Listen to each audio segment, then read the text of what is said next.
Hello guys, welcome है आपका हमारे यूट्यूब चैनल ए ज्ञान सेंटर में। और आज के वीडियो में बात करने वाले हैं एनसीईआरटी क्लास 6 एसएसटी के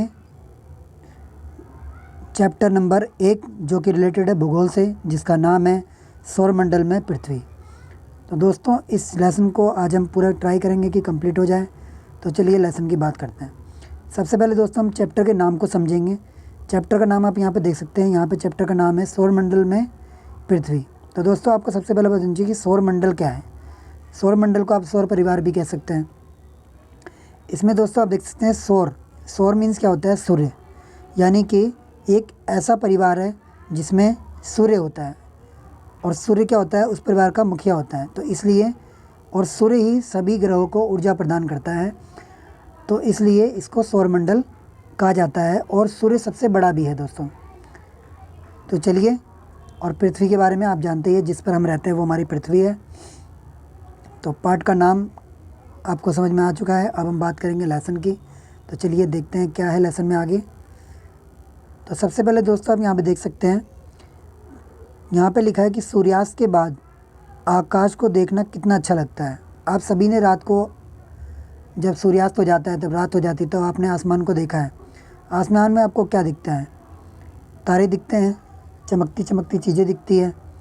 और लेकिन बाद में क्या होता है कि इनकी संख्या बढ़ती जाती है। आप जितना ध्यान से देखेंगे आपको लगेगा और भी ज़्यादा दिख रहे हैं आपको। तो असल में क्या है कि संपूर्ण जो आकाश है वो छोटी छोटी चमकदार वस्तुओं से भरा हुआ है। तो दोस्तों, ये क्या है छोटी छोटी चीज़ें? तो चलिए लेसन में आगे देखते हैं। अब हम बात करेंगे कि इन चमकीली वस्तुओं के साथ आप लगभग प्रतिदिन चंद्रमा को भी देखते हैं। लेकिन दोस्तों, चंद्रमा हमेशा आपको नहीं दिखेगा। कुछ दिन दिखता है, कुछ दिन गायब हो जाता है। तो ये कैसे होता है कि आप पूर्ण चंद्रमा को लगभग एक महीने में एक बार देख सकते हैं। यानी कि जो पूर्ण चंद्रमा होता है वो आप महीने में एक बार देख सकते हैं।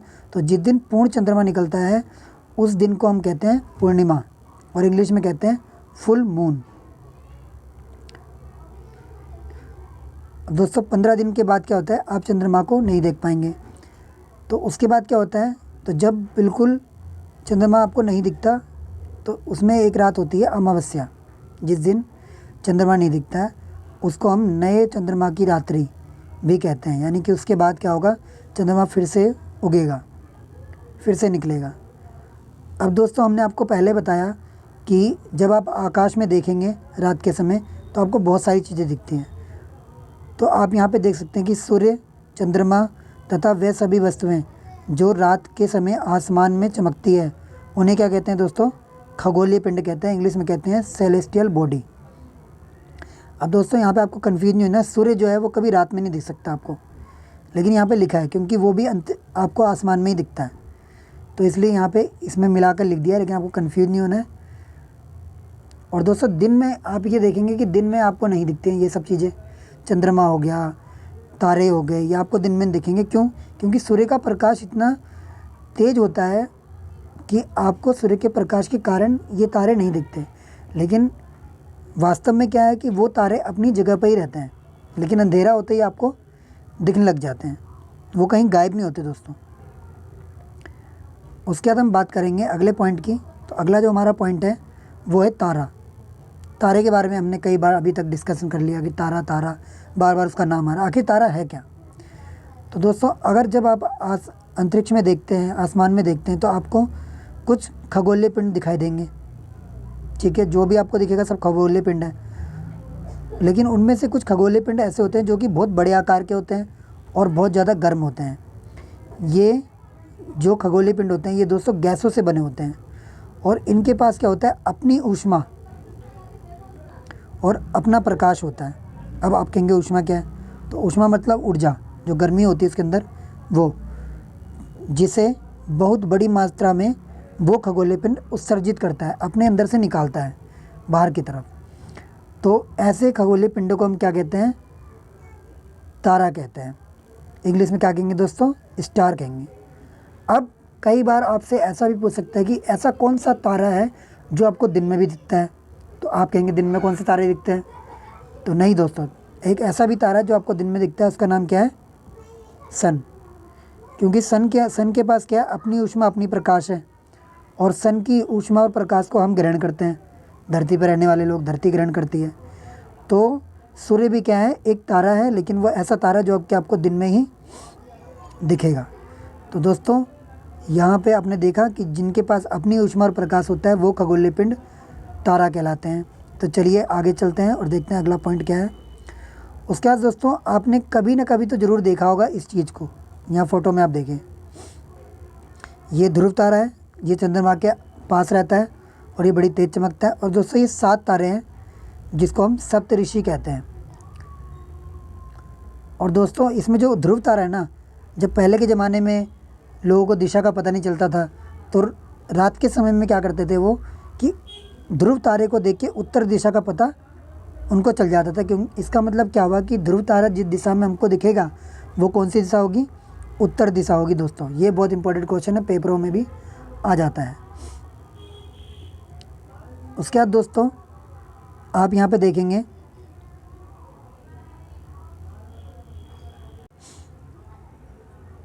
कि रात में जब आप आसमान की ओर देखते हैं तो आपको क्या होगा, बहुत सारे तारों के समूह दिखते हैं, ग्रुप दिखते हैं। तो उन ग्रुप से क्या होता है, विविध यानी कि अलग अलग प्रकार की डिफरेंट तरह की आकृतियाँ यानी कि शेप बनती है। उनको हम क्या कहते हैं, नक्षत्र मंडल कहते हैं। जैसे कि आपने ये देखा, एक ये भी दोस्तों क्या है, एक आकृति है जो कि तारों के माध्यम से बन रही है। इसको हम चम्मच कह देते हैं नॉर्मली लोग। तो दोस्तों ये क्या होता है कि अर्सा मेजर या बिग बेयर इसी प्रकार का एक नक्षत्र मंडल है, आपको एग्जांपल दे दिया। उसके बाद बहुत आसानी से पहचान सकने वाला कौन सा नक्षत्र मंडल है, सप्तऋषि। इसे दोस्तों सप्तऋषि क्यों कहा जाता है, क्योंकि आप देख सकते हैं इसमें टोटल 1 2 3 4 5 6 7 टोटल दोस्तों 7 स्टार्स है, इसके अंदर 7 तारे हैं, इसलिए इसको आप सप्तऋषि कहते हैं, यानी कि 7 तारों का समूह है ये दोस्तों क्या है, किसका हिस्सा है दोस्तों, ये है नक्षत्र मंडल अर्सा मेजर का हिस्सा है, जो कि अभी मैंने आपको पहले बताया था। उसके बाद दोस्तों आगे आप जाएंगे तो आपको मैंने ये पहले ही बता दिया कि प्राचीन समय में क्या होता था कि ध्रुव तारे के माध्यम से लोग उत्तर दिशा का पता करते थे, और जब आपको उत्तर पता चल जाएगी तो आप बाकी दिशा का भी ज्ञान प्राप्त कर सकते हैं। रात में जो लोग भ्रमण करते थे, कहीं जाते थे, वो इस ध्रुव तारे के माध्यम से प्राचीन समय में जाते थे। तो अब दोस्तों आप देख सकते हैं कि तो ध्रुव तारे की स्थिति कैसे पता चलेगी। तो यहाँ पे देखिए एक अलग और चीज़ आपको बता रखी है कि ध्रुव तारे की सप्तऋषि की सहायता से ध्रुव तारे की स्थिति को जान सकते हैं, यानी कि जहाँ सप्तऋषि होगा उससे थोड़ी दूरी पर आपको ध्रुव तारा भी दिख जाएगा। उसके बाद दोस्तों आपने यहाँ पे देखा कि जो आकृति थी, देखिए मैं आपको दिखाता हूँ, यहाँ पे एक लाइन खींची गई है ना, ये लाइन कैसी है, ये दोस्तों काल्पनिक रेखा है,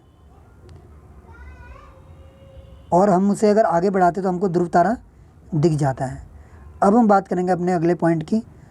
तो दोस्तों ग्रह क्या है, तो ग्रह भी कि दोस्तों क्या है, खगोलीय पिंड है जिसके पास प्रकाश और ऊष्मा होती तो है लेकिन खुद की नहीं होती, यानी कि वो स्वयं प्रकाश और ऊष्मा को उत्पन्न नहीं करता, उसको जनरेट नहीं करता।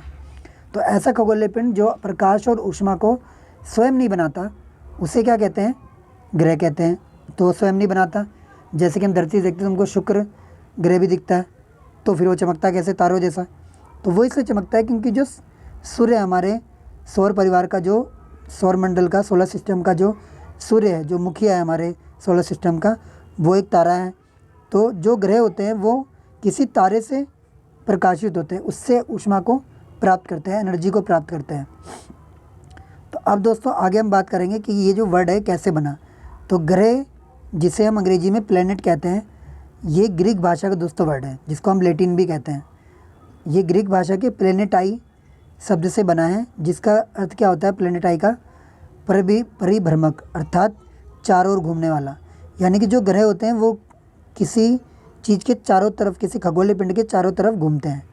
जैसे हमारी पृथ्वी और बाकी सभी 7 ग्रह सूर्य की परिक्रमा करते हैं, सूर्य के परिभ्रमक है, सूर्य के चारों ओर घूमते हैं।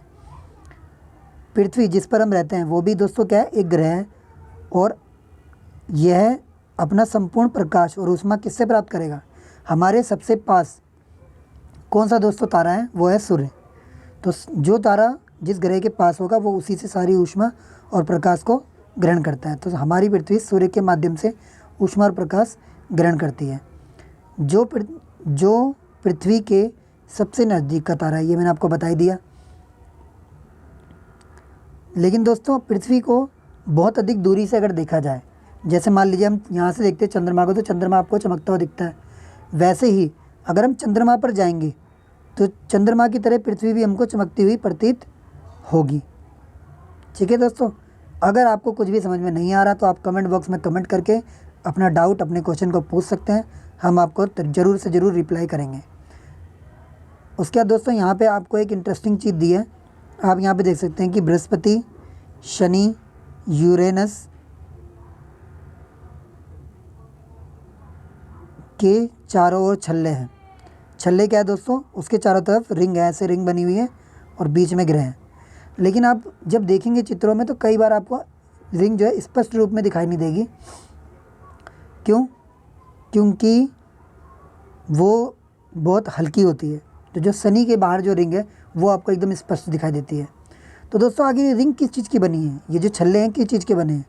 तो यहाँ पे क्या लिखा है कि ये जो छल्ले हैं ये विभिन्न पदार्थों, असंख्य छोटे छोटे पिंडों से बनी पट्टियाँ हैं। यानी कि दोस्तों छोटे छोटे पिंड, वो पत्थर के टुकड़े हैं, लेकिन इतने भी छोटे नहीं हैं, बहुत बड़े हैं। ठीक है, लेकिन वो अंतरिक्ष के अकॉर्डिंग छोटे छोटे हैं। तो जो पृथ्वी से इन छल्लों को शक्तिशाली दूरबीन की सहायता से देखा जा सकता है। अगर आप चाहें तो जो दूरबीन होती है जिससे हम अंतरिक्ष के अंदर देख सकते हैं, वो हमको इन छल्लों को दिखा सकती है स्पष्ट रूप से। चलिए बात करते हैं अगले टॉपिक की। तो दोस्तों यहाँ पे आपको मैं दिखाता हूँ, ये देखिए इस प्रकार का हमारा सौरमंडल है। ठीक है, अब आगे बात करते हैं पाठ में। तो दोस्तों यहाँ पे देखिए, आपको चंद्रमा के बारे में कुछ मैं बताने जा रहा हूँ। अगर आसमान में दिखने वाला एक चंद्रमा, ये भी खगोलीय पिंड है। आपने देखा कि जितनी भी चीज़ें दिखती है सभी खगोलीय पिंड होते हैं। तो चंद्रमा क्या है? चंद्रमा भी खगोलीय पिंड है, लेकिन हम उसको ग्रह ना कह के उपग्रह कहते हैं। क्यों? अब ये रीज़न तो आ गया, क्योंकि जो उपग्रह होता है वो सूर्य के चक्कर तो लगाता ही है, लेकिन वो जैसे हमारी जो पृथ्वी है वो सीधा डायरेक्ट सूर्य के चक्कर लगा रही है, किसी तारे के चक्कर लगा रही है, तो इसलिए वो ग्रह है। लेकिन जो चंद्रमा है वो पृथ्वी के चक्कर लगाता है, पृथ्वी के चारों ओर चक्कर लगाता है, इसलिए हम उसको पृथ्वी का सहचर कहते हैं। इसके चारों ओर चक्कर लगाता है पृथ्वी के। हमारी पृथ्वी के समान 7 अन्य ग्रह भी हैं जो सूर्य से प्रकाश और ऊष्मा प्राप्त करते हैं। उनमें से कुछ के पास अपने चंद्रमा भी हैं। यानी कि जैसे हमारे पास एक चंद्रमा हमको दिख रहा है, वैसे ही उनके पास भी अपने चंद्रमा होते हैं। जैसे आप बात करेंगे मंगल ग्रह की, तो मंगल ग्रह के पास भी 2 चंद्रमा हैं। तो चंद्रमा के बारे में हम आपको बाद में बताएंगे अलग से, पहले चैप्टर को ख़त्म करते हैं। तो अब हम यहाँ पे देखेंगे कि सौरमंडल की बात करी जा रही है। तो हमने आपको बताया था सौरमंडल क्या है, वो हम आपको पहले ही बता चुके हैं। तो सूर्य और 8 ग्रह, उपग्रह, अन्य खगोलीय पिंड, जितने भी खगोलीय पिंड हैं वो सभी क्या है, और खगोलीय पिंड जैसे यहाँ पे लिखा है क्षुद्र ग्रह, उल्का पिंड, सारे मिलकर क्या है सौरमंडल का निर्माण करते हैं। हम उसे सौर परिवार का नाम भी देते हैं, जिसका मुखिया सूर्य है। हमने सौर परिवार क्यों कहा? क्योंकि दोस्तों ये इसमें सूर्य जो है सबसे बड़ा है, सबका मुखिया है, क्योंकि वो सबको ऊर्जा प्रदान करता है। जैसे एग्जाम्पल के तौर पर अगर किसी परिवार में हम जाते हैं, किसी जॉइंट फैमिली में जाते हैं, तो उनके मुखिया के नाम से हमको नेम प्लेट दिखेगी बाहर, ना कि सभी लोगों के नाम से नेम प्लेट होगी। ठीक है, बिल्कुल उसी प्रकार से। तो अब हम बात करेंगे इसमें दोस्तों एक एक करके सभी ग्रहों की बात करेंगे। तो सबसे पहले इसमें सूर्य सबसे मेन है, तो सूर्य की बात करेंगे। तो सूर्य क्या है? सूर्य बिल्कुल केंद्र में दोस्तों स्थित है, यानी कि बिल्कुल सौरमंडल के बीच में है, और ये सबसे बड़ा है। इसके अंदर जो ये दोस्तों क्या है, बहुत ही गर्म गैसों से बना है। और अगर सूर्य के आप तापमान की बात करते हैं तो 6000 डिग्री सेल्सियस तापमान दोस्तों आपको पता चलेगा सूर्य का है। आप सोच के देखिए, अगर 40 डिग्री तापमान धरती पर जाता तो हम लोग कहते हैं कितनी गर्मी हो गई है, बर्दाश्त नहीं हमसे एसी चलाने लग जाते हैं, कूलर चलाने लग जाते हैं। तो इसी प्रकार से 6000 डिग्री यानी कि बहुत ही ज़्यादा तापमान वहाँ पे है, और उसी ऊर्जा को ये हमको देता है। इसका खिंचाव बल मतलब ग्रेविटी पावर, जो गुरुत्वाकर्षण बल होता है, जो चीज़ों को अपनी तरफ खींच के रखता है, सौरमंडल को बांधे रखता है। तो जैसे कि मान लीजिए जो सूर्य है, सूर्य के चारों तरफ पृथ्वी जो है परिक्रमा कर रही है करोड़ों सालों से, तो वो कहीं और क्यों नहीं चली जाती, पृथ्वी दूर क्यों नहीं चली जाती सूर्य से? नहीं जा सकती। क्यों? क्योंकि सूर्य जो है बहुत बड़ा है, और सूर्य के अंदर जो गुरुत्वाकर्षण पावर है, जो शक्ति है, वो उसको थामे हुए हैं पूरे सौरमंडल को। तो सभी चीज़ें अपनी अपनी जगह पर रहेगी, वो सौरमंडल से दूर नहीं जा सकती। तो सूर्य सौरमंडल के लिए प्रकाश और ऊष्मा का एकमात्र स्रोत है, क्योंकि सबसे पास हमारे कौन सा तारा है? सूर्य है।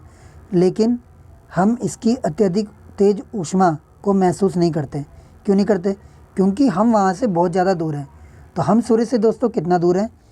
हम सूर्य से लगभग 15 करोड़ किलोमीटर दोस्तों हमारी पृथ्वी दूर है। लेकिन हमने यहाँ पे आपको बताया था कि ये बिल्कुल पास है, हमारा पृथ्वी के सबसे पास का तारा है। सबसे पास का होने के बावजूद वो हमसे 15 करोड़ किलोमीटर दोस्तों दूर है। ये इंपॉर्टेंट पॉइंट है, आपको पेपर में ये भी देखने के लिए मिल जाते कई बार। उसके बाद बात करेंगे ग्रह की। तो ग्रह मैंने आपको बता देते जिनके पास अपनी ऊष्मा प्रकाश नहीं होता, और हमारे सौरमंडल में टोटल 8 ग्रह हैं। तो सूर्य से दूरी के अनुसार अगर आप सूर्य से गिनेंगे तो सबसे पहले आप बुध, फिर शुक्र, फिर पृथ्वी, फिर मंगल, फिर बृहस्पति, शनि, यूरेनस, नेपच्यून। तो इसके लिए दोस्तों याद करने के लिए शॉर्टकट तरीका यहाँ पे दिया जो कि बच्चों के लिए स्पेशल है। My very efficient mother just served us nuts. तो आपके जैसे फर्स्ट लेटर है उनसे आपको याद आ जाएगा कि एम मतलब मरकरी होता है, वी मतलब वीनस होता है, ई मतलब अर्थ होता है, एम मतलब मार्स होता है, जे मतलब जुपिटर होता है, एस मतलब सैटर्न होता है, यू मतलब यूरेनस होता है, और एन मतलब नेपच्यून होता है। तो दोस्तों बच्चों के लिए बहुत ही इफ़ेक्टिव तरीका है ये याद करने के लिए। अब दोस्तों हम देखते हैं कि सौरमंडल के जितने भी 8 ग्रह हैं वो दोस्तों उनका एक रास्ता फिक्स है, वो उसी रास्ते पे हर बार घूमते रहते हैं। ऐसा नहीं कि जब मर्जी मन आया किधर भी चले गए, ऐसा नहीं है। तो वो जिस रास्ते पे घूमते हैं ना दोस्तों, वहाँ पे कोई रास्ता आपको दिखेगा नहीं, लेकिन उनका एक रास्ता फिक्स है। तो वो सूर्य के चक्कर उसी रास्ते पर लगाते हैं। तो ये दोस्तों कैसा रास्ता है? बहुत ही दीर्घवृत्ताकार, यानी कि बहुत बड़ा और एक गोल रास्ता है जो कि सूर्य के चारों तरफ फैला हुआ है। और इस जो दोस्तों ये जिस रास्ते की हम बात कर रहे हैं, जिस पर रहकर ग्रह चारों तरफ सूर्य के चक्कर लगाता है, उस रास्ते को हम क्या कहते हैं? कक्षा कहते हैं। इसको इंग्लिश में ऑर्बिट कहेंगे दोस्तों। तो बुध जो है सूर्य के सबसे पास है, तो इसलिए अपनी कक्षा में सूर्य के चारों तरफ चक्कर लगाने वाला सबसे जो पहला ग्रह यानी कि सबसे जल्दी जो चक्कर लगाता है वो है बुध यानी कि मरकरी, जो कि 88 दिन में सूर्य का एक चक्कर पूरा करता है। यानी कि अगर आप बुध पर रहेंगे तो 88 दिन में आपका साल चेंज हो जाएगा। जैसे मान लीजिए 2022 से 2023 आ जाएगा 88 दिन बाद ही। तो अगर हम जैसे जैसे दूर जाते जाएंगे उनका बाकी जो ग्रह हैं उनका बढ़ता चला जाएगा परिक्रमा का टाइम। तो शुक्र दोस्तों, शुक्र को पृथ्वी का जुड़वा ग्रह माना जाता है।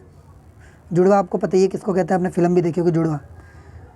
तो यानी कि जो लगभग देखने में बिल्कुल एक जैसे हो। तो क्यों इनको जुड़वा कहते हैं? क्योंकि इनका आकार यानी कि साइज और आकृति यानी कि शेप दिखने में बिल्कुल पृथ्वी के समान है, इसलिए शुक्र को पृथ्वी का जुड़वा ग्रह कहते हैं, सिस्टर भी कहते हैं पृथ्वी की इंग्लिश में। तो दोस्तों आपको मैंने बताया कि 8 ग्रह हैं। तो दोस्तों इससे पहले एक ग्रह था प्लूटो। प्लूटो को भी पहले ग्रह माना जाता, बहुत पहले 2006 से पहले। लेकिन फिर क्या हुआ, अंतर्राष्ट्रीय खगोलीय संगठन ने अपनी एक बैठक की अगस्त 2006 में, और ये निर्णय लिया कि ये जो अभी जल्दी खोजे गए ग्रह हैं जैसे प्लूटो, तो 2003 यूबी 313 और सीरस तथा प्लूटो, इनको दोस्तों क्या माना? बोना ग्रह माना। बोना मतलब छोटे ग्रह माना, और इसलिए इनको दोस्तों ग्रह की श्रेणी से निकाल दिया। अब दोस्तों जो इम्पोर्टेंट पॉइंट साइड में लिखे हैं उनको भी देख लेते हैं, क्या है ये। तो सबसे पहले आप यहाँ पे देख सकते हैं कि यहाँ पे लिखा है क्या आप जानते हैं, यानी कि आपको एक्स्ट्रा नॉलेज दे रहा है ये कि आप पौराणिक रोमन कहानियाँ अगर आप पढ़ते हैं तो सोल जो है वो सूर्य देवता को कहा जाता था। तो सौर शब्द का अर्थ क्या होता है? सूर्य से संबंधित, यानी सूर्य से जुड़ा हुआ। इसलिए सूर्य के परिवार को सौरमंडल कहा जाता है। यह हम आपको ऑलरेडी बता चुके हैं। और अगला देखते हैं शब्द की उत्पत्ति। तो दोस्तों जो शब्द जितने भी हम पढ़ते हैं वो कैसे बने, तो हम देखते हैं कि जो शब्द होते हैं वो दूसरी भाषा से अक्सर लिए जाते हैं। तो यहाँ पे उदाहरण के लिए दे रखा है ज्योग्राफी, जो कि एक अंग्रेजी शब्द है। यह दोस्तों ग्रीक भाषा से लिया गया है। और ग्रीक का एक और नाम मैंने आपको बताया था लैटिन, जिसका अर्थ है पृथ्वी का विवरण। तो ज्योग्राफी का मतलब क्या होता है? पृथ्वी का विवरण, यानी कि आप पृथ्वी के बारे में इसमें अध्ययन करेंगे, उसके बारे में जानेंगे। तो यह 2 शब्दों से बना है मिलकर। एक है जी, जिसका अर्थ है पृथ्वी, और एक है ग्राफिया, जिसका अर्थ है लिखना। तो आइए पृथ्वी संबंधित और भी 2-3 वर्ड है जो उनको भी देख लेते हैं। तो सबसे पहले आप यहाँ पे देख सकते हैं कि इसमें एक जो वर्ड है वो है जियोलॉजी, जियोलॉजिया। तो जियोलॉजी कह लीजिए आप, पृथ्वी का अध्ययन होता है इसके अंदर। जियोमेट्री, इसके अंदर पृथ्वी का मापन किया जाता है। और जियोआइड, ये पृथ्वी के आकार के अनुरूप जो चीज़ होती है उसको हम कहते हैं जियोआइड। तो आगे दोस्तों हम बात करते हैं, अगले पेज पे चलते हैं हमारे। तो सबसे पहले अब दोस्तों बहुत ही ज़्यादा इंपॉर्टेंट चीज़ आ चुकी है। क्यों? क्योंकि पृथ्वी, और दोस्तों पृथ्वी से ज़्यादा इंपॉर्टेंट हमारे लिए क्या हो सकता है? क्योंकि हम तो पृथ्वी पर ही रहते हैं, तो पृथ्वी से ज़्यादा इंपॉर्टेंट हमारे लिए क्या होगा? तो सूर्य से अगर दूरी की बात करें तो दोस्तों तीसरा ग्रह पृथ्वी को कहते हैं हम, क्योंकि आप जब गिनेंगे तो तीसरे नंबर पे ही आता है आकार में, यानी कि जो उसके आकार है उसके हिसाब से दोस्तों ये 5वां ग्रह सबसे बड़ा ग्रह है। लेकिन सूर्य से दूरी के अनुसार ये तीसरा ग्रह है। तो पृथ्वी दोस्तों क्या है? ध्रुवों पर थोड़ी चपटी है, मतलब बिल्कुल गोल नहीं, जैसे बॉल आप देखते हैं ना बिल्कुल गोल, वैसे गोल नहीं है।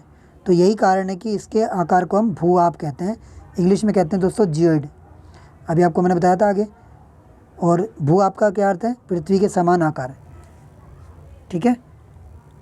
उसके बाद दोस्तों बात करते हैं कि आखिर पृथ्वी ही क्यों, पृथ्वी पर ही क्यों इंसान रहता है? बुध पे क्यों नहीं रहता? शुक्र पे क्यों नहीं रहता? मंगल पे क्यों नहीं रहता? तो दोस्तों इसका रीज़न जो है हम आपके सामने रख रहे हैं कि पृथ्वी को जब हम देखते हैं तो पृथ्वी पर ऐसी परिस्थितियां पाई जाती है जिसके अंदर कोई भी जीव जंतु या मनुष्य रह सकता है। तो केवल पृथ्वी ही दोस्तों ऐसी है जहाँ पे अनुकूल परिस्थितियाँ, जीवन के अनुकूल परिस्थितियाँ हैं। पृथ्वी देखो दोस्तों, ना तो ज़्यादा गर्म है और ना ज़्यादा ठंडी है। अगर आप बुध की बात करेंगे, शुक्र की बात करेंगे, तो वो बहुत ही ज़्यादा गर्म है।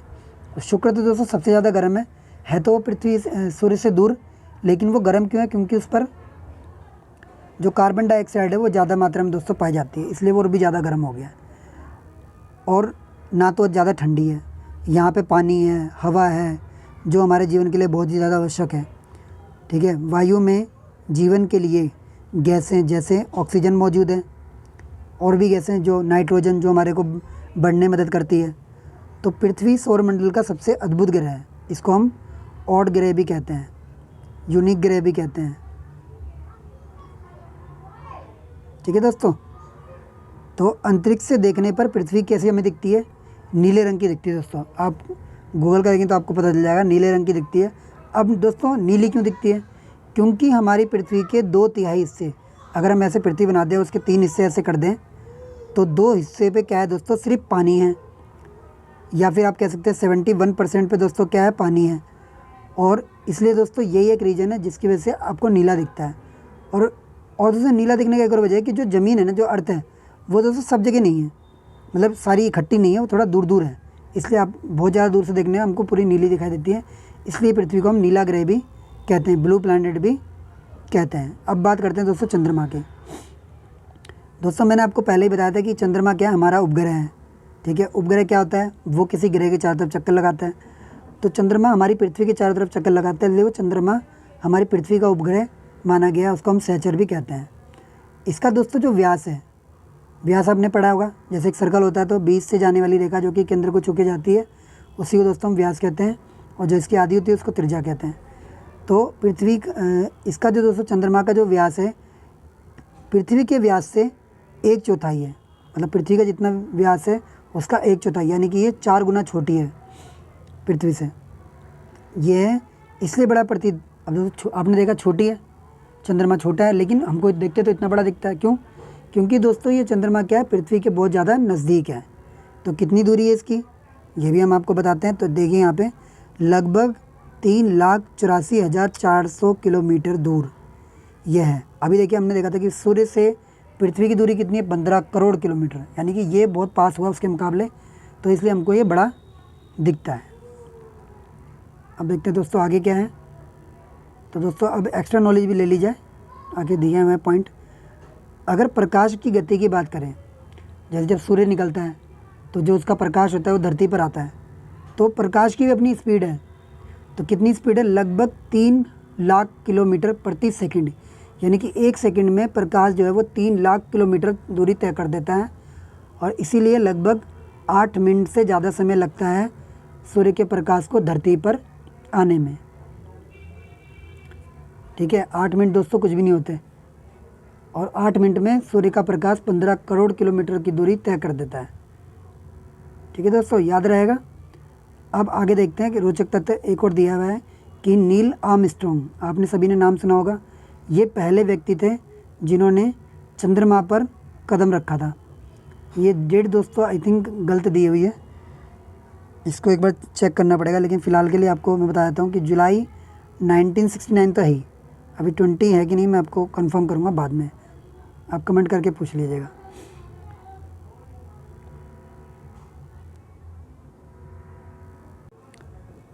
तो दोस्तों मैंने चेक कर लिया है, ये करेक्ट है। वो जो ओल्ड बुक थी दोस्तों, ये न्यू बुक आ चुकी है, वो ओल्ड वर्जन था जिसमें गलत था। तो दोस्तों ये बिल्कुल करेक्ट है। को सबसे पहले चंद्रमा की सतह पर पहला कदम रखने वाले कौन थे, नील आर्मस्ट्रॉन्ग। उनके साथ दोस्तों उनकी टीम भी थी, लेकिन सबसे पहले जो कदम रखा वो इन्होंने रखा। ठीक है, अब ये आपके लिए क्वेश्चन यहाँ पे दे रखा है कि चंद्रमा पर जाने वाला भारतीय कौन था, वो आपको पता करना है। अगला जो पॉइंट है, उपग्रह आपको मैंने बता दिया, एक खगोलीय पिंड है जो कि ग्रह के चारों ओर चक्कर लगाता है, और जिस प्रकार ग्रह सूर्य के चारों चक्कर लगाता है वैसे ही उपग्रह भी चक्कर लगाता है। तो दोस्तों उपग्रह 2 प्रकार के होते हैं, एक होता है मानव निर्मित, एक प्राकृतिक। तो जैसे चंद्रमा है जो वो प्राकृतिक है, और मानव निर्मित क्या होती है, सैटेलाइट वगैरह होती है, देखिए जो पृथ्वी के चारों तरफ चक्कर लगाती रहती है और हमको मौसम के बारे में जानकारी देती है। तो ये जो सैटेलाइट है इनको दोस्तों हम मानव निर्मित उपग्रह कहते हैं। क्यों? क्योंकि ये दोस्तों एक कृत्रिम पिंड है, इसको वैज्ञानिकों द्वारा बनाया गया, मानव द्वारा बनाया गया है, जो कि संचार माध्यम में और मौसम के बारे में जानकारी देने में हमारी मदद करती है, और ये हमारी पृथ्वी के चारों तरफ चक्कर लगाती रहती है। तो इसमें क्या देखिए आप एग्जांपल दे रखे, इनसेट, IRS, एडूसेट, ये दोस्तों कुछ एग्जांपल दे रखे हैं, आपको उदाहरण दे रखे हैं मानव निर्मित उपग्रह के। आप और भी चाहे तो गूगल कर सकते हैं। अब बात करते हैं अगले पॉइंट की। तो दोस्तों हम बात करते हैं चंद्रमा के बारे में। तो चंद्रमा दोस्तों जैसे पृथ्वी सूर्य का चक्कर जो लगाती है वो लगभग 365 दिन में लगाती है, वैसे ही चंद्रमा भी हमारी पृथ्वी का चक्कर लगाता है, ये तो आप जान ही गए। तो कैसे लगाता है, लगभग 27 दिन में, लगभग 27 दिन उसको लगता है हमारी पृथ्वी का एक चक्कर पूरा करने में। और इतने ही समय में वो अपने अक्ष, जैसे मान लीजिए ये हमारा चंद्रमा हो गया, तो ये हमारी अर्थ हो गई मान लीजिए, और ये चंद्रमा हो गया, ये इसके चक्कर ऐसे लगाता है। तो ये जो चक्कर उसके लगा रहा है ये तो लगाएगा 27 दिन में, और उसके बाद अपनी धुरी पर भी, अपनी जगह पर भी ये घूमता रहता है। तो अपनी धुरी पर भी जो घूमता है उसमें भी दोस्तों 27 दिन लगाता है। जैसे हमारी पृथ्वी 24 घंटे लगाती है अपनी धुरी पर एक चक्कर पूरा करने में, वैसे ही चंद्रमा 27 दिन लगाता है। तो दोनों समय एक जैसा होने के कारण हम हमेशा जब भी अर्थ से देखते हैं तो हमको एक ही हिस्सा चंद्रमा का दिखता है, दूसरा हिस्सा नहीं दिखता। तो इसका ये दोस्तों कारण है। अब आगे बात करते हैं, चंद्रमा की परिस्थितियाँ जीवन के अनुकूल नहीं है। क्यों? क्योंकि वहाँ पर ना तो हमारे लिए पानी है, ना हवा है, ना ऑक्सीजन है, ना पेड़ पौधे हैं। तो दोस्तों कोई भी ऐसी चीज़ नहीं है जिसकी वजह से हम वहाँ पर रह सकें। तो जब हम पृथ्वी से चंद्रमा को देखते हैं तो हमको क्या दिखता है कि खड्डे खड्डे दाग दाग से दिखते हैं चंद्रमा पे। तो हम कहते हैं चांद पे दाग है, गाने ही बने हुए दोस्तों इस पर। तो चांद पे वो दाग नहीं है, दरअसल वो है क्या, वो पर्वत है, मैदान है और खड्डे हैं, जो हमको चंद्रमा की छाया पड़ने की वजह से वो हमको धब्बे की तरह दिखता है। तो पूर्णिमा के दिन हम इस जो धब्बे हैं इनको साफ साफ देख सकते हैं, क्योंकि उस दिन पूरा चांद निकलता है और तेज चमकता है। अब दोस्तों बात करते हैं शुद्ध ग्रह की। ये देखिए आपको यहाँ फोटो दिखा रहा है शुद्ध ग्रह कैसे होता है। ये भी एक खगोलीय पिंड है। तो दोस्तों तारों, ग्रह और उपग्रह के अतिरिक्त असंख्य छोटे छोटे पिंड होते हैं जो कि सूर्य के चारों ओर चक्कर लगाते रहते हैं। इन पिंडों को हम शुद्ध ग्रह कहते हैं। तो दोस्तों ये क्या है, मंगल एवं बृहस्पति, जो ये 2 ग्रह हैं हमारे पास, मंगल बृहस्पति, उसकी कक्षाओं के बीच में आप देखेंगे ये पाए जाते हैं। मैं आपको फ़ोटो दिखा दूँ दोस्तों, 1 मिनट। ये देखिए, ये आपको यहाँ पे दिख रही है पट्टी, ये देखिए, ये शुद्ध ग्रह से दोस्तों पत्थर है बहुत सारे, जो कि खगोलीय पिंड है, जो कि उड़ रहे हैं एक साथ, इसलिए हमको ऐसी पट्टी से दिखाई दे रही है। तो दोस्तों इन्हीं को कहते हैं शुद्ध ग्रह। तो ये मंगल और बृहस्पति की कक्षाओं के बीच में पाए जाते हैं। तो दोस्तों वैज्ञानिकों के अनुसार शुद्ध ग्रह के ही भाग होते हैं जो कि बहुत समय पहले विस्फोट होने से टूटकर अलग हो गए और दोस्तों उड़े जा रहे हैं, घूमते रहते हैं अपनी दोनों ग्रहों के बीच में। उसके बाद एक होता है उल्का पिंड। तो दोस्तों उल्का पिंड की अगर हम बात करें तो सूर्य के चारों ओर चक्कर लगाने वाले पत्थरों के छोटे छोटे टुकड़ों को उल्का पिंड कहते हैं। अब आपने देखा, ऊपर भी देखा शुद्ध ग्रह क्या है, तो बिल्कुल वैसे ही लग रहा है, लेकिन फ़र्क क्या है कि कभी कभी ये उल्का पिंड पृथ्वी के इतने नज़दीक आ जाते हैं कि इनकी प्रवृत्ति क्या होती है, जैसा लगता है पृथ्वी पर गिर जाएगा। लेकिन इस प्रक्रिया के दौरान वायु के साथ जो घर्षण होता है, उसकी वजह से दोस्तों क्या होता है, ये गर्म होकर जल जाते हैं। और क्या होता है फिर उसके बाद एक चमकदार प्रकाश उत्पन्न होता है। आपने देखा भी होगा आसमान में रात के समय में, तो कभी कभी कोई उल्कापिंड पूरी तरह अगर जल नहीं पाता है तो वो धरती पर गिर जाता है और गड्ढे बना देता है। तो दोस्तों आप ध्यान से अगर देखेंगे यहाँ पे देखिए, तो आपको कभी ना कभी दिख जाएगा। क्या आप तारों वाले खुले आकाश में एक ओर से दूसरी ओर फैली चौड़ी सफ़ेद पट्टी की तरह चमकदार रास्ते को देखा है आपने कभी? ये दोस्तों आपको ऐसे नहीं दिखेगा, ये आपको गूगल करना पड़ेगा इसके लिए, ये आपको ऐसे आंखों से नहीं दिख सकता। तो यह लाखों तारों को क्या है दोस्तों, समूह है। इसी के अंदर हमारा भी सौरमंडल इसी में आता है। तो ये क्या है, इस पट्टी को हम क्या कहते हैं, आकाशगंगा, इंग्लिश में कहते हैं मिल्की वे। तो हमारा सौरमंडल भी दोस्तों इसी आकाशगंगा का एक भाग है। प्राचीन भारत में इसकी कल्पना एक नदी के रूप में की गई। इसमें दोस्तों करोड़ों तारे हैं, बादल हैं, गैसों की एक प्रणाली है। इस प्रकार की लाखों आकाशगंगाएं मिलकर क्या करती है, ब्रह्मांड का निर्माण करती है। और सारे ब्रह्मांड और ब्रह्मांड की विशालता की कल्पना करना बहुत ही ज़्यादा कठिन है। तो ब्रह्मांड दोस्तों बहुत बड़ा है, वो अनंत है, उसका कोई अंत ही नहीं है। तो वैज्ञानिक अभी तक इसके बारे में जानकारी एकत्र करने में जुटे हैं और इसके आकार के संबंध में हमें कोई जानकारी नहीं है, लेकिन फिर भी हम जानते हैं कि हम सभी इसी ब्रह्मांड का हिस्सा हैं। आपको दोस्तों मैं दिखाता हूँ, पहले पृथ्वी, फिर सौरमंडल, फिर आकाशगंगा, और फिर हमारी आकाशगंगा जैसी ना जाने कितनी अनगिनत आकाशगंगाएं ब्रह्मांड में उड़ रही है। तो दोस्तों यही है, आपके सामने मैंने सब कुछ रखा। अब दोस्तों उसके बाद फिर क्वेश्चन आंसर है, ये MCQ है। अगर आपने पार्ट को अच्छे से पढ़ा है तो आप इन क्वेश्चनों को अपने आप ही कर देंगे। फिर भी अगर आपको कोई डाउट हो, कोई क्वेश्चन पूछना हो, तो आप हमें कमेंट बॉक्स में क्वेश्चन का नंबर आप लिख कर पूछ लीजिएगा, हम आपको बता देंगे। अब दोस्तों लास्ट पॉइंट पर हम चलते हैं, जो है ये चित्र। इस चित्र की बात हमने अभी तक की नहीं, अब इस चित्र की बात करेंगे। तो सबसे पहले दोस्तों आप देख सकते हैं, एक सेकंड रुकिए ज़रा, हाँ, सबसे पहले दोस्तों आप देख सकते हैं कि आपके सामने कौन सा है, आपके सामने बुध है। बुध दिख रहा है दोस्तों आपको, ये देखिए बुध है। और फिर उसके बाद शुक्र है, फिर अर्थ है, फिर मंगल है, फिर शुद्ध ग्रह की पट्टी है। उसके बाद दोस्तों जुपिटर है, उसके बाद यानी कि बृहस्पति है, फिर शनि है, फिर यूरेनस है, फिर लास्ट में नेपच्यून है। अब दोस्तों इनके बारे में एक्स्ट्रा नॉलेज की मैं बात कर रहा था। तो एक्स्ट्रा नॉलेज क्या है इसमें कि सूर्य के चारों, एक सेकंड रुकिए दोस्तों मैं आपको बताता हूँ अच्छे से, ऐसे ही देख के पढ़ लीजिए। तो दोस्तों यहाँ पे आप देख सकते हैं कि जब हम बुध की बात करते हैं तो मैंने आपको बताया था कि बुध जो 88 दिन में एक चक्कर लगाता है सूर्य का। ऐसे ही शुक्र क्या है 255 दिन में लगाता है, पृथ्वी 365 दिन में लगाती है, मंगल 687 दिन में लगाता है, और बृहस्पति 11 साल 11 दिन में लगाता है, लगभग 12 साल में लगाता है। शनि 29 साल 5 महीने में लगाता है। ऐसे ही यूरेनस 184 साल में लगाता है और नेपच्यून 164 साल में लगाता है। अब दोस्तों बात करूँगा मैं चंद्रमा की। तो चंद्रमा की बात करता हूँ तो चंद्रमा देखिए आप, शुक्र के पास एक भी चंद्रमा नहीं है, बुध के पास भी एक भी चंद्रमा नहीं है, पृथ्वी के पास एक चंद्रमा है और मंगल के पास 2 चंद्रमा है। बृहस्पति के पास, ये दोस्तों करेक्ट नहीं लिखा है, बृहस्पति के पास बहुत सारे चंद्रमा है, लगभग 62 है। कितने? 62 से भी ज़्यादा हो सकते हैं, क्योंकि दोस्तों ये खोज हो चलती रहती है। और उसके बाद शनि के पास भी इसके आसपास ही दोस्तों 60+ शनि के पास भी है। और नेपच्यून के पास यहाँ पे बता रहा है आपको लगभग 27 दिखा रहा है कि लगभग 27 है। और नेपच्यून के पास दोस्तों लगभग 13 है और यूरेनस के पास 27 है। तो दोस्तों ये सब जानकारी थी जो कि पार्ट से रिलेटेड थी। आई होप पार्ट आपको पसंद आया होगा। अगर आपको कोई भी डाउट हो इस पार्ट से रिलेटेड तो आप हमें कमेंट करके पूछ सकते हैं। और दोस्तों इस पार्ट का आप बार बार रिवीजन करने के लिए आपको कुछ नहीं करना है, वीडियो को बार बार देखिए, आपका रिवीजन होगा। और मैं आपको गारंटी देता हूँ आपके बहुत ही अच्छे नंबर आएंगे।